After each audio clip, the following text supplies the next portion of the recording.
আমরা তৃণমূল কংগ্রেস করি, বাংলার হৃদয় মমতার সঙ্গে জড়িত আছি। যে জিনিসটা হয়েছে, আমরা প্রত্যেকটা তৃণমূল কংগ্রেসের কর্মী হিসাবে এবং আমাদের নেতৃত্বরা কেউ এটাকে সমর্থন করে না। সবাই এর বিরোধিতা করছে, সবাই চাইছে এর একটা কিছু, যে অন্যায় করেছে তার একটা কিছু শাস্তি হোক। শাস্তি মানে চরম শাস্তি চেয়েছে, যার ফাঁসি হোক। আজকে এই জায়গায় বিভিন্ন জায়গায় আন্দোলন হচ্ছে, আমরাও আন্দোলন করব, আন্দোলন করেছি। আমরাও চেয়েছি ওর ফাঁসি হোক, আমরা চেয়েছি যারা প্রকৃত দোষী তারা ধরা পড়ে।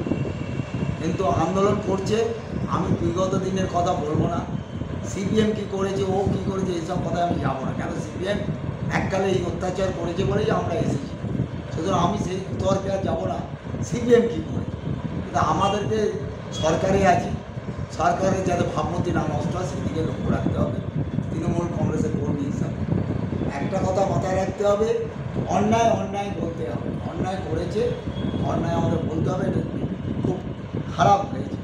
তাই আমরা আমাদের তৃণমূল কংগ্রেসের নেত্রীও এই কথাই বলেছে, দোষীদের শাস্তি চাই। আমাদের কর্মীরা সবাই বলছে, নেত্রীও বলেছে ফাঁসি চাই, আমরাও বলছি ফাঁসি।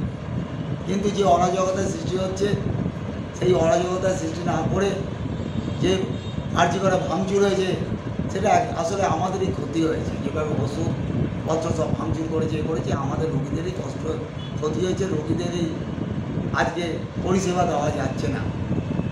সেই জন্য তাদেরকে একটা কথা বলবো, আন্দোলন যে কেউ আছে, অধিকার সবার আছে, অধিকার কারো ছিনিয়ে নেওয়া যায় না, আন্দোলন অধিকার আছে। সেই আন্দোলনটা যেন সুস্থভাবে হয়, ভালোভাবে হয়। সেখানে কোনো গাড়িতে আগুন লাগানো, কোনো ভাঙা, কোনো হসপিটাল ভাঙা, কোনো ওষুধের দোকান ভাঙা, এগুলো যাতে না হয়। সবার কাছে এটাই আবেদন আমরা রাখবো।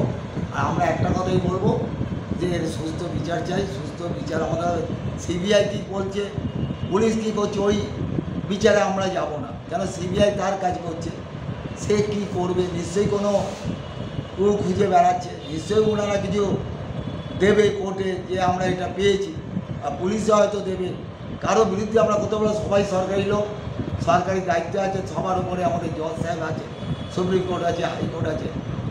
তারা যেটা বলবে আমরা সেটাই বলবো। এটা বিচারাধীন ব্যবস্থা, এই বিচারাধীন ব্যবস্থার বিরুদ্ধে সিবিআইয়ের বিরুদ্ধেও কিছু বলবো না, পুলিশের বিরুদ্ধে বলবো না।